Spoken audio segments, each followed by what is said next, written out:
Welcome to MCTV news. నేను రేవతి. ముందుగా ముఖ్యాంశాలు. గ్రామాల్లో సంపూర్ణ ఆరోగ్య కల్పనకు క్షేత్ర స్థాయిలో పారిశుధ్య చర్యలు చేపట్టండి. DLPO లక్ష్మి వెల్లడి. మదనపల్లె MPDO కార్యాలయంలో జరిగిన శిక్షణ శిబిరాన్ని ఉద్దేశించి ప్రసంగించిన DLPO. మదనపల్లి డివిజన్లో పశుగణన సర్వే చేయడం జరుగుతోంది. పశు సంవర్ధక శాఖ జాయింట్ డైరెక్టర్ గుణశేఖర్ పిళ్ళై వెల్లడి. మదనపల్లి పశు సంవర్ధక శాఖ కార్యాలయంలో పశుగణనపై ఏర్పాటు చేసిన శిక్షణ తరగతులను ప్రారంభించిన జాయింట్ డైరెక్టర్. గ్రామాలలో సంపూర్ణ ఆరోగ్యం కల్పించేందుకు పంచాయతీ సర్పంచులు, గ్రామస్థాయి అధికారులు ప్రజల్లో చైతన్యం కల్పించి క్షేత్రస్థాయిలో పారిశుధ్య చర్యలు అమలు చేయాలని DLPO లక్ష్మి కోరారు. నేడు మదనపల్లి మండల పరిషత్ కార్యాలయ సమావేశ మందిరంలో సర్పంచులు, గ్రామ పంచాయతీ వార్డు సభ్యులు, గ్రామస్థాయి సచివాలయ ఉద్యోగులకు పారిశుధ్యం, వ్యక్తిగత, కుటుంబ సముదాయ, ఆవాస స్థాయి ప్రజల్లో చైతన్యం కల్పించేందుకు 3 రోజుల పాటు శిక్షణ తరగతులు 2వ రోజు జరిగాయి.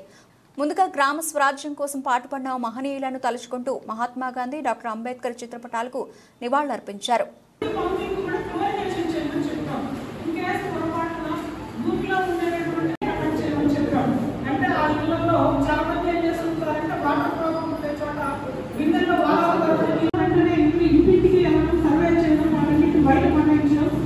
మెడికల్ డిపార్ట్మెంట్ వాళ్ళు వస్తారన్నమాట. ఆ రావడానికి స్ప్రే చేయించడం, మళ్ళీ కూడా హెల్త్ డిపార్ట్మెంట్ ఆధ్వర్యంలో ఏదైనా ఒక ర్యాలీ కండక్ట్ చేయడం, ఇంటింటికి అవగాహన కార్యక్రమాలు చేయడం, పాంప్లెట్లు పంచడం చేస్తున్నట్లయితే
టెస్టింగ్ ఉంది, వాటర్ క్లోరినేషన్ ఉంది, వాటర్ ట్యాంక్స్ క్లీనింగ్ ఉందన్నమాట.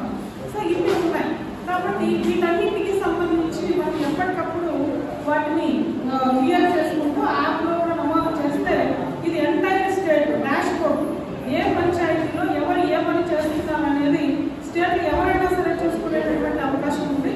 కాబట్టి దయచేసి ఆ యాప్లో ఉన్నటువంటి ఇష్యూస్ అన్నింటినీ కూడా క్లియర్ చేయడంతో పాటు పెండింగ్ ఇష్యూస్ ఏదైనా ఉంటే కూడా మీరు రిజిస్టర్ చేసుకునేటటువంటి ప్రయత్నం చేయాల్సిందిగా మిమ్మల్ని అందరినీ కూడా రిక్వెస్ట్ చేస్తున్నాము.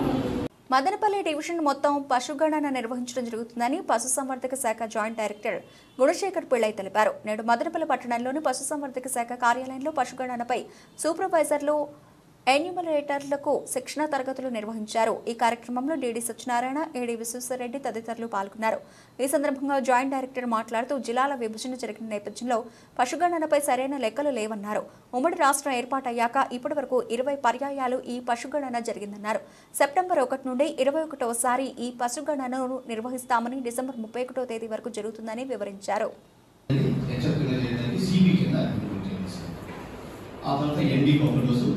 గ్రేడెడ్ మొర కంప్యూటర్కి ప్యూర్ మొర తెచ్చుకొని ఉంటే తప్ప మనకు ప్యూర్ మొర చాలా ఉంటుంది. గ్రేడెడ్ మొరనే చూపిస్తున్నారు.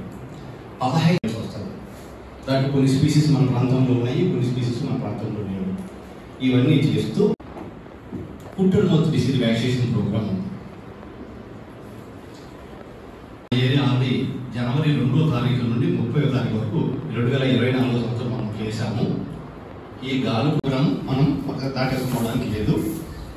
అట్ ది సేమ్ టైం వీటితో పాటు డీవర్మింగ్ ప్రోగ్రామ్ కూడా వస్తాం.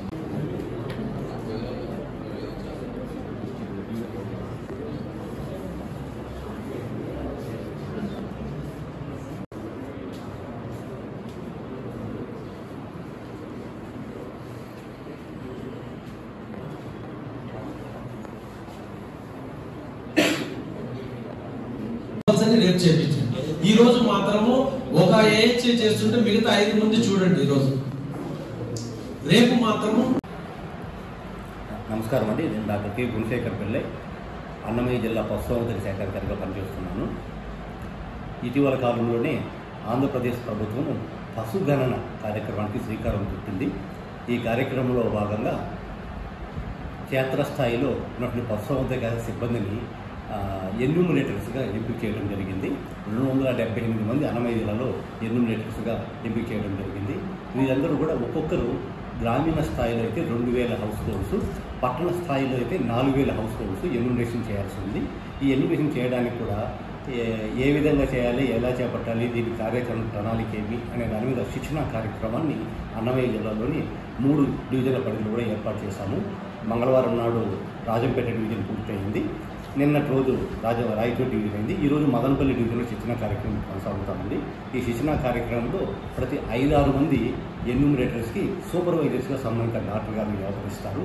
వారి పర్యవేక్షణలో ఈ ఎన్యూమరేషన్ కార్యక్రమం జరుగుతుంది.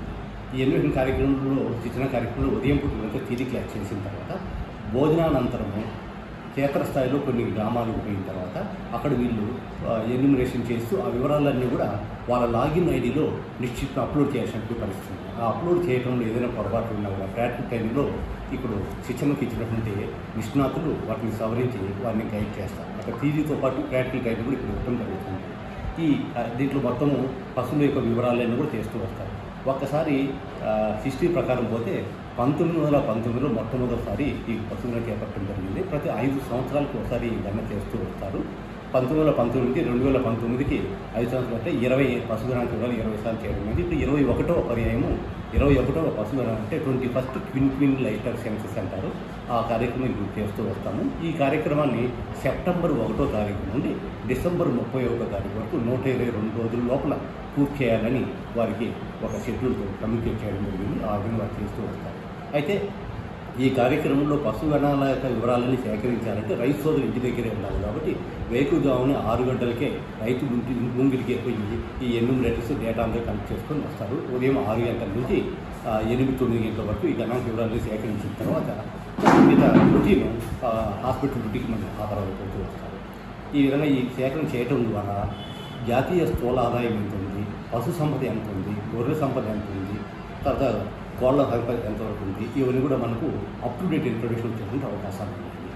ఈ జాతీయ వీడి వచ్చిన తర్వాత పాడి పశువుల సంఖ్యను బట్టి మనకు పాల ఉత్పత్తి ఎంత మాత్రం జరుగుతూ ఉంది. నిర్దిష్ట మండలంలో కానీ, తాలూకా స్థాయిలో కానీ, లేదా డివిజన్ స్థాయిలో కానీ, జిల్లాలో కానీ పాల ఉత్పత్తి ఎంత మాత్రం ఉంది, గుడ్డ ఉత్పత్తి ఎంత ఉంది, మాంసోత్పత్తి ఎంత ఉంది అనే వివరాలన్నీ కావాలంటే ఈ యొక్క వివరాలు ఖచ్చితంగా ఉండాలి కాబట్టి ఏమైనా చేస్తూ వస్తారు. ప్రస్తుతానికి భారతదేశంలో ఆంధ్రప్రదేశ్ గుడ్ల ఉత్పత్తులు మొదటి స్థానంలో ఉంది. అదేవిధంగా మాంసోత్పత్తిలో 4వ స్థానంలో ఉంది. తర్వాత పాల ఉత్పత్తులు 5వ స్థానంలో. కాబట్టి భారతదేశంలో ఆంధ్రప్రదేశ్ యొక్క స్థానాలు ఈ విధంగా ఉన్నాయి.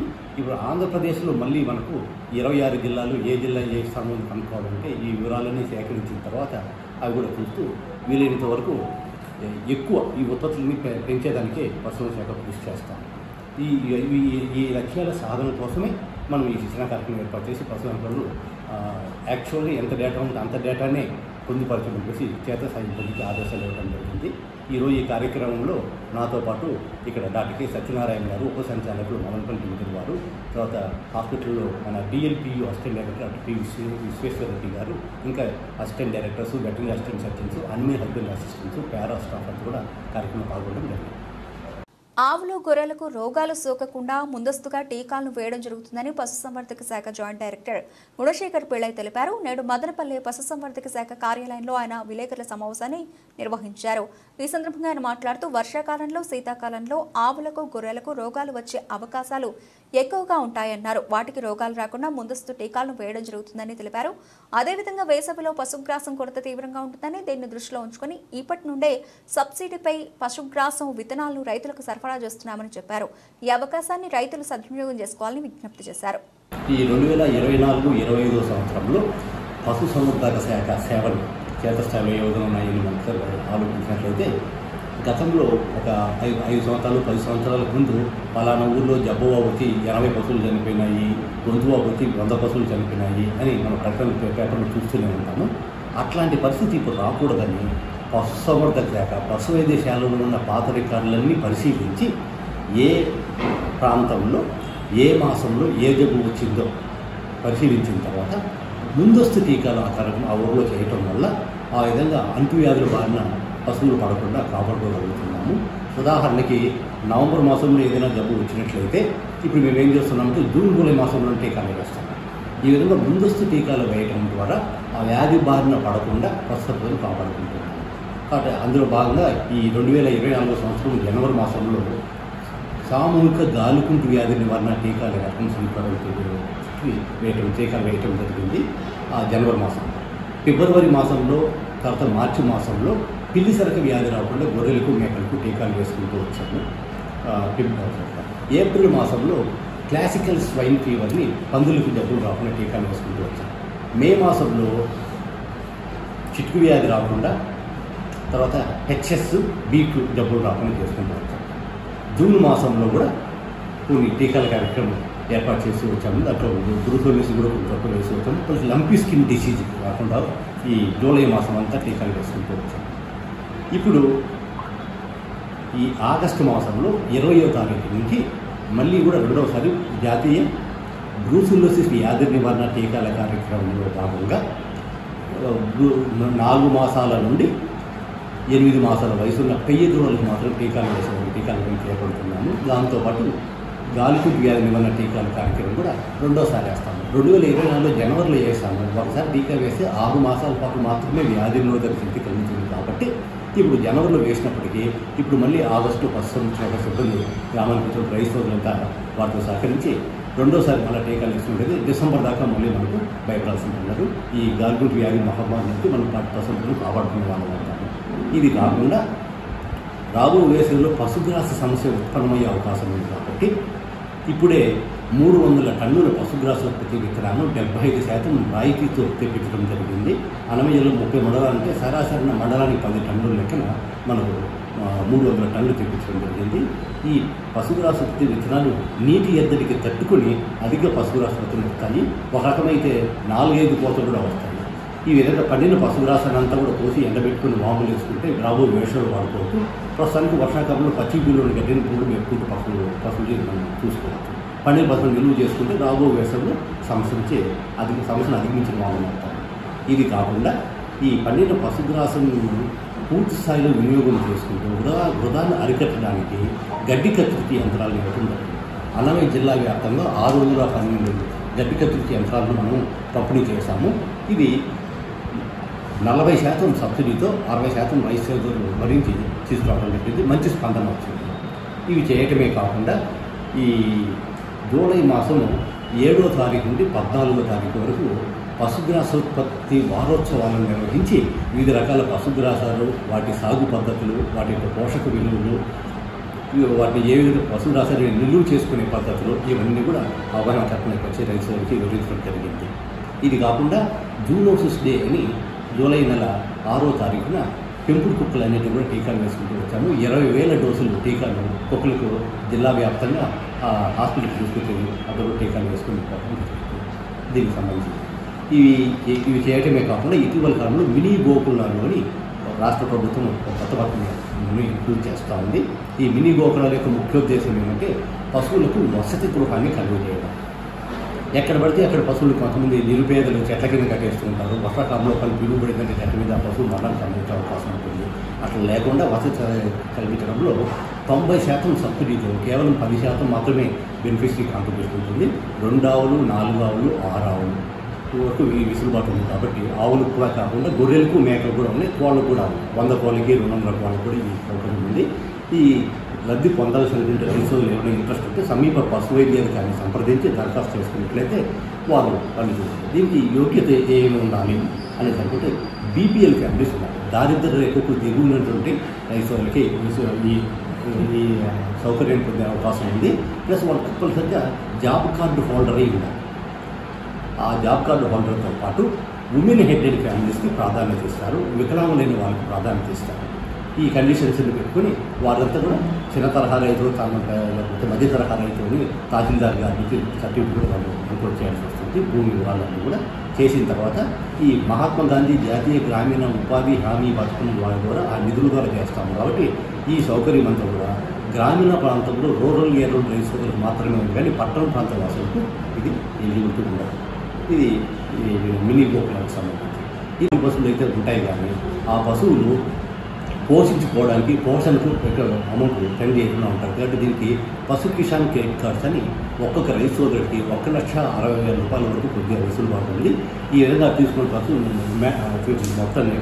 మొత్తాన్ని వారు దాన్ని పశువుల యజమాన్యం కోసం, లేదా ఏదైనా చిన్న పాక వేసుకోవడానికి, లేకపోతే దానా కొనుగోలుకు, కందులు మిశ్రమము, కాల్షియం టానిక్ లాంటి వాటి కోసం దీనికి ఖర్చు పెట్టవచ్చు. ఖర్చు పెట్టిన తర్వాత వీరికి కేవలము 7% ఇంట్రెస్ట్తో ఇస్తారు.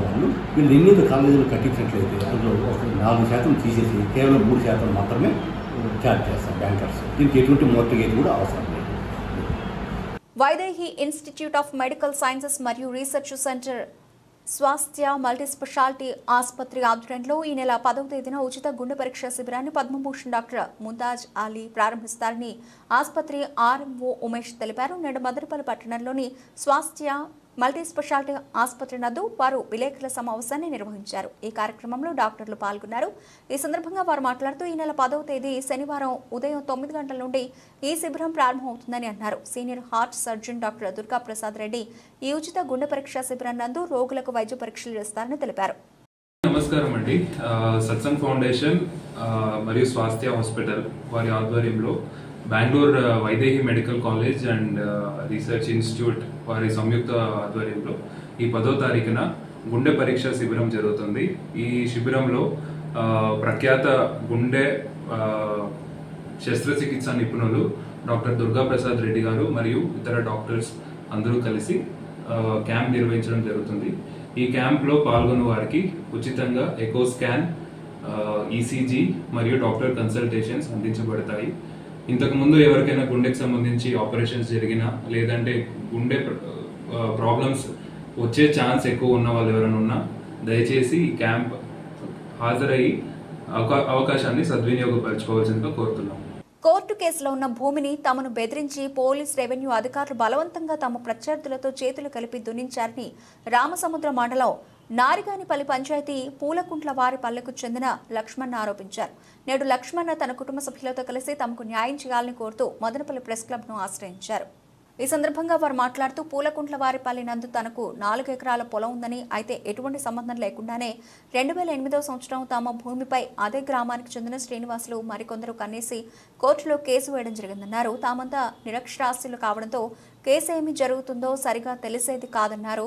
దానికి తోడు తాము ఎంచుకున్న లాయర్ విదేశాలకు వెళ్లడంతో 2015వ సంవత్సరంలో ప్రత్యర్థులకు కోర్టు టెంపరవరీ ఇంజెక్షన్ ఆర్డర్ మంజూరు చేసిందన్నారు. అయితే ఆ విషయం తమకు లాయర్ లేనందున నిదానంగా తెలిసి తిరిగి కేసును రీఓపెన్ చేయించగా నేటికి దానికి సంబంధించిన వాయిదాలకు తిరుగుతున్నామని, ఈ క్రమంలో 2015 ఇంజెక్షన్ ఆర్డర్ కాపీని చూపించి పోలీస్ రెవెన్యూ అధికారులను వెంటపెట్టుకుని తమను బలవంతంగా పొలం నుండి తరలించి తమ పొలాన్ని దున్నించారని ఆరోపించారు.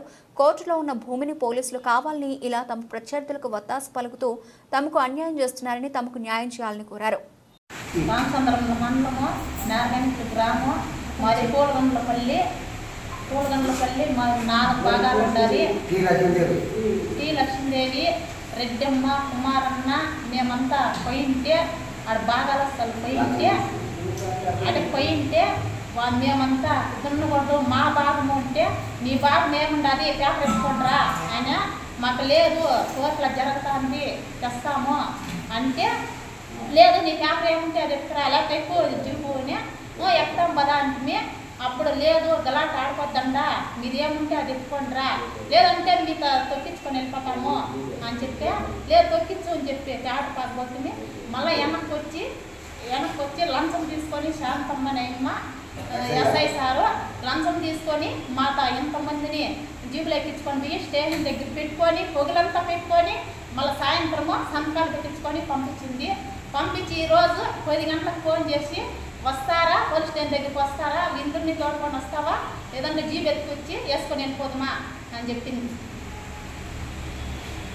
మేము అడ్డం పోతే పోలీసులు వచ్చి ఎక్కించుకొని పోయి లోపల 6 గంటలకి వదిలినారు అన్నమాట. మీకు రేపు రాకపోతే మళ్ళీ మేము తీసేసి చూడుకొని పోతాము అని చెప్పి అన్నారు. కోర్టులో వాయిదా జరుగుతూ ఉంది. మేము అడ్డం పోతే పోలీసులు వచ్చి మాకు పట్టుకొని పోయి రూపులేసి మీకేమో చేస్తారండి మీ భూమి పోలీసుల్లో లంచం తీసుకొని శనప్ప తమ్ముడు రాజప్ప కొడుకు కూడా లంచం తీసుకొని లక్ష్మీమ్మ రాజమ్మ దుండిచ్చిన సార్ లంచం తీసుకొని ఇప్పుడు వాయిదాలు పోయినప్పుడు నేను నల్లేను, నేను రాలేను, లోపల ఎక్కువ ఉంటే నేను నల్లేనంటే కోర్టులో కేసు జరుగుతూ ఉన్నా కూడా కోర్టులో కేసు ఉన్నది నసాకి పోయి చెప్పి నా రికార్డ్స్ అంతా ఇచ్చి చెప్పినా కూడా నువ్వు బాగొద్దని చెప్పి అట్లా విషయం లంచం తీసుకొని శ్రీనివాస్ అంతావా మల్లికార్జున అంతావా రాజమ్మ తావా లంచం తీసుకొని చేసి దున్నిచ్చేసి అదా అడ్డం పిల్లలకంతా ఎత్తుకొచ్చి మా స్టేషన్లో వేసి 2 గంటల కాడ వేసి సాయంత్రం 6 గంటల దాకా ఉన్నారు. 6 గంటల కాడ కూడా ఇల్లేకర్లు వచ్చి కాపాడు వాళ్ళంతా ఏం వాళ్ళు దయచేసి అడగను అప్పుడు ఎడగల ఇచ్చిపెట్టినాడు ఇల్లేకర్లు బాగా లేకపోతే ఆ ఇచ్చే పడితే ప్రశ్నే లేదు. లంచానికి ఆశపడి నన్ను పావద్దు అని చెప్పి పట్టింది శాంతమ్మ. మా ఓడికంతా అమ్మాయి చూస్తాం ముసలోడు లేచి కూర్చుంటే లేచే కూర్చోలేవాడు వాళ్ళప్ప అట్లా ఓడేకపోతే స్టేషన్లో కూర్చొని పెట్టారన్నారు. ఆ పని చేసినారు స్వామి, మాకు న్యాయం చేయాలి స్వామి, మీరు కోర్టులో జరుగుతాం. ఈ పొద్దు కూడా వాయిదా ఉంది, 22వ తేదీ వాయిదా పడింది. వాయిదాకి ఇట్లే వచ్చినాం మేము, మీకు మాకు న్యాయం చేయండి స్వామి మీరు. మాజీ ఎమ్మెల్యే నవాజ్ బాషా పాలన అవినీతిమయమని అధికారులతో కలిసి 200 కోట్ల రూపాయల అనధికార లేఅవుట్లకు అనుమతిచ్చారని, అలాంటి వ్యక్తి తాను నిజాయితీ పరుణాన్ని చెప్పుకోవడం హాస్యాస్పదంగా ఉందని మాజీ మున్సిపల్ చైర్మన్ ముజీబ్ హుస్సేన్ ఆరోపించారు. నేడు మదనపల్లి పట్టణంలోని తన నివాసంలో విలేకరుల సమావేశాన్ని నిర్వహించారు. ఈ సందర్భంగా ఆయన మాట్లాడుతూ మాజీ ఆర్టీఓలతో కలిసి అంతులేని అవినీతికి నవాజ్ బాషా పాల్పడ్డారని విమర్శించారు. దీని వెనుక మాజీ మంత్రి పెద్దిరెడ్డి హస్తం ఉందని పేర్కొన్నారు. అంతేకాకుండా తనకు వ్యతిరేకంగా ఎవరైనా విమర్శలు చేస్తే వారిపై కక్షపూరితంగా వ్యవహరించడం ఆయన నిజస్వరూపమన్నారు. అందుకు తానే నిదర్శనమని, తన మెడికల్ దుకాణాన్ని తప్పుడు ఆరోపణలు చేసి మూసివేయించారన్నారు. ఇకపోతే మదనపల్లి నియోజకవర్గం వక్ఫ్ బోర్డుకు సంబంధించిన 200 కోట్ల రూపాయల వైకాపా ప్రభుత్వానికి అప్పనంగా అప్పగించారన్నారు. తాను ప్రభుత్వం నుండి 500 కోట్ల రూపాయలు తీసుకొచ్చి ముస్లిం మైనారిటీల అభ్యున్నతికి కృషి చేస్తానని చెప్పి ₹1 తీసుకొచ్చిన పాపాన పోలేదన్నారు. చాలా మంది అధికారులు అధికార దుర్వినియోగానికి పాల్పడ్డారన్నారు. మాజీ ఎమ్మెల్యే వ్యవహార శైలిపై ఆయన సోదరుడు ప్రస్తుత ఎమ్మెల్యే షాజహాన్ బాషా విమర్శలు చేసిన విషయాన్ని గుర్తు చేశారు. సబ్ కలెక్టర్ కార్యాలయం ఘటన వెనుక తన హస్తం లేకపోతే ప్రభుత్వానికి సంబంధించిన పత్రాలు ఎందుకు తన నివాసంలో ఉంచుకున్నారని ప్రశ్నించారు. సబ్ కలెక్టర్ కార్యాలయం ఘటనలో సిఐడి వెల్లడించే నివేదికతో ఎవరు తెల్ల కాగితమో ఎవరు నిజాయితీ పరులో తేలిపోతుందన్నారు. మాట్లాడితే నేను తెల్ల కాగితం అని చెప్తా ఉంటారు. మదనపల్లిలో ఈయన 5 సంవత్సరాల్లో ఈ 5 ఏళ్లలో ఈ ఒక్క లేఅవుట్ ఎక్కడన్నా కానీ మదనపల్లి పట్టణంలో కానీ లేదంటే బసనగూడ గ్రామంలో కానీ లేదా కొత్తపల్లి గ్రామంలో కానీ పంచాయతీకి సంబంధించినటువంటి కొన్నావపల్లి గ్రామంలో కానీ కనీసం అంటే 70 నుండి 80 లేఅవుట్ల వరకు అనాథరెడ్డి లేఅవుట్లు చేశారు. అదేవిధంగా మదనపల్లి ఒక్క టౌన్లోనే ఒక బసిల్కొండ మండలంలో అదేవిధంగా కొండమారిపల్లి మండలంలో ఈ విధంగా మనం చుట్టుపక్కల కల చూస్తే కనీసం అంటే 200 కోట్ల రూపాయల యొక్క లేఅవుట్లను అనాథరెడ్డి లేఅవుట్లను వీళ్ళు ఏర్పాటు చేశారు. రాష్ట్ర శాసనసభలో అన్ని రాజకీయ పార్టీలకు చెందిన శాసనసభ సభ్యులకు సభలో మాట్లాడే అవకాశం ఇస్తున్నట్లే మాజీ ముఖ్యమంత్రి పులివెందుల ఎమ్మెల్యే జగన్మోహన్ రెడ్డికి కూడా సభలో మాట్లాడే అవకాశం ఇస్తానని ఆయన శాసనసభకు హాజరు కావాలని కోరుకుంటున్నానని ఆంధ్రప్రదేశ్ రాష్ట్ర శాసనసభ స్పీకర్ చింతకాయల ఆయన పాత్రుడు అన్నారు. పిఠాపురం నియోజకవర్గం చేబ్రోలు వద్ద గల మాజీ ఎమ్మెల్యే వర్మ గెస్ట్ హౌస్ ను స్పీకర్ చింతకాయల అయ్యన పాత్రుడు విచ్చేశారు. ఈ సందర్భంగా మాజీ ఎమ్మెల్యే వర్మ స్పీకర్ చింతకాయల అయ్యన పాత్రుడును ఘనంగా సన్మానించారు. అనంతరం అసెంబ్లీ స్పీకర్ చింతకాయల అయ్యన పాత్రుడు మీడియాతో మాట్లాడుతూ త్వరలోనే ఆంధ్రప్రదేశ్ రాష్ట్ర ఎమ్మెల్యేలందరికీ శిక్షణ తరగతులు నిర్వహించడం జరుగుతుందని ఆయన తెలియజేశారు.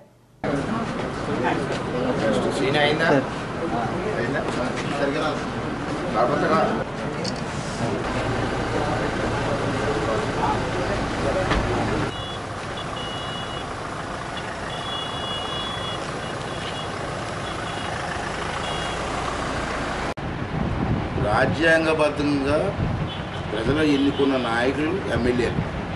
అతను ఎమ్మెల్యే నాట్ ఏ సీఎం. ప్రజలు ఎన్నుకున్నారు అతను కూడా ఎమ్మెల్యే. మామాదిరిగా అతను ఎమ్మెల్యే ఎందుకు ఎన్నుకున్నారు? ఒక ఎమ్మెల్యే అయితే మా ప్రాంతం బాగుపడుతుంది అన్న ఉద్దేశంతో ఎన్నుకుంటే అది పక్కన పెట్టి నేనేమో అసెంబ్లీకి రానంటే పద్ధతి కాదు. అది యాజ్ ఎ స్పీకర్గా నేను ఇచ్చే సలహా ఏంటంటే అతనికి సరే పదవులు ఉంటాయి పోతూ ఉంటాయి, అది సహజం. నువ్వు ఎమ్మెల్యేగా ప్రజలు ఎన్నుకున్నాను నిన్ను, నువ్వు వచ్చి అసెంబ్లీలో ఫ్రీగా మాట్లాడచ్చు. నేను అవకాశం ఇస్తాను కదా. నేను అవకాశం ఎవరైనా ఎందుకు ఊహించుకున్నాడు? అందరి పార్టీలాగే నీకు అవకాశం ఇస్తాం. అయితే ఇక్కడ కండిషన్ ఏంటంటే మెంబర్స్ని పెట్టి క్వశ్చన్లు వస్తాయి. తెలుగుదేశం పార్టీకి ఎక్కువ మెంబర్స్ ఉన్నారు. నాకు రోజుకి 10 క్వశ్చన్లు వేయచ్చు అసెంబ్లీలో. దాంట్లో ఎక్కువ క్వశ్చన్లు తెలుగుదేశం పార్టీకి. నెక్స్ట్ ఎవరు ఉన్నారో ఎక్కువ జనసేన, అంతే కదా. నెక్స్ట్ కోట జనసేనకి వస్తుంది, నెక్స్ట్ కోట బీజేపీకి వస్తుంది, నెక్స్ట్ కోట జగన్మోహన్ రెడ్డి పార్టీకి వస్తుంది. అంతేగాని నాకు అన్ని క్వశ్చన్లు నాకు ఇచ్చేయమని కుదరదు. అక్కడ రావట్లేదు, నాకు అర్థం కాదు. కానీ రావాలి, ప్రజలు ఇచ్చిన మ్యాండేట్ ప్రకారంగా వారు అసెంబ్లీకి రావాలి, ప్రజా సమస్యల గురించి మాట్లాడాలి, రాష్ట్ర సమస్యల గురించి మాట్లాడాలి. నీకు ఇచ్చే టైం నేను ఇస్తాను, పద్ధతి ప్రకారంగా ఎంత టైం ఇవ్వాలో అంత టైం నీకు ఇస్తాను. నువ్వు మాట్లాడు, నీ ధర్మం నువ్వు నిర్వర్తించు. అందుకే నేను రాను అంటే ఎలా కుదురుతుంది? ప్రజలు ఒప్పుకుంటారా? అది రాజ్యాంగ పద్ధతి కాదు కదా. అంటే ఇప్పుడు కూడా చెప్తాను, మీ ద్వారా చెప్తాను, జగన్మోహన్ రెడ్డి గారు అసెంబ్లీకి రండి. ఒక ఎమ్మెల్యే కాదు, లేకపోతే ఒక పార్టీ మనిషి కాదు. రాజ్యాంగం ప్రకారం రాజ్యాంగబద్ధంగా ఉన్న వ్యక్తిని నేను. అయితే అన్ని పార్టీలు సమంగా ఇస్తాను. అయితే పార్టీ వాళ్ళు మేము రావని బాయ్కాట్ చేయడం మంచిది కాదు. మీరు రండి, అసెంబ్లీ మీకు ఇచ్చిన టైంని ఉపయోగించుకోండి, ప్రజా సమస్యలు మాట్లాడండి. రాష్ట్రం బాగా నష్టపోయి ఉంది. మనకి ఆంధ్ర రాష్ట్రాన్ని కాపాడడం కోసం, అభివృద్ధి చేయడం కోసం పార్టీలకు అతీతంగా ఆలోచించి మన రాష్ట్రాన్ని అభివృద్ధి చేసి మన ప్రజల కోరికను నెరవేర్చేసే బాధ్యత ఇవాళ ప్రతి ఎమ్మెల్యే మీద, ప్రతి మంత్రుల మీద, రాజ్యాంగబద్ధంగా ఉన్న ప్రతి ఒక్కరు కూడా ఆలోచించవలసిన అవసరం ఉందని చెప్పి మీ ద్వారా అందరికీ మనం చేస్తాం. బులెటిన్ ముగించే ముందు హెడ్లైన్స్ మరోసారి. గ్రామాల్లో సంపూర్ణ ఆరోగ్య కల్పనకు క్షేత్రస్థాయిలో పారిశుధ్య చర్యలు చేపట్టండి. డిఎల్పీఓ లక్ష్మి వెల్లడి. మదనపల్లె ఎంపీడీఓ కార్యాలయంలో జరిగిన శిక్షణ శిబిరాన్ని ఉద్దేశించి ప్రసంగించిన డిఎల్పీఓ. మదనపల్లె డివిజన్లో పశుగణన సర్వే చేయడం జరుగుతోంది. పశు సంవర్ధక శాఖ జాయింట్ డైరెక్టర్ గుణశేఖర్ పిళ్ళై వెల్లడి. మదనపల్లె పశు సంవర్ధక శాఖ కార్యాలయంలో పశుగణనపై ఏర్పాటు చేసిన శిక్షణ తరగతులను ప్రారంభించిన జాయింట్ డైరెక్టర్. ఇవి ఇప్పటివరకు బులెటిన్ అప్డేట్స్. మరిన్ని అప్డేట్స్తో మళ్ళీ కలుద్దాం. అంతవరకు సెలవు. నమస్తే.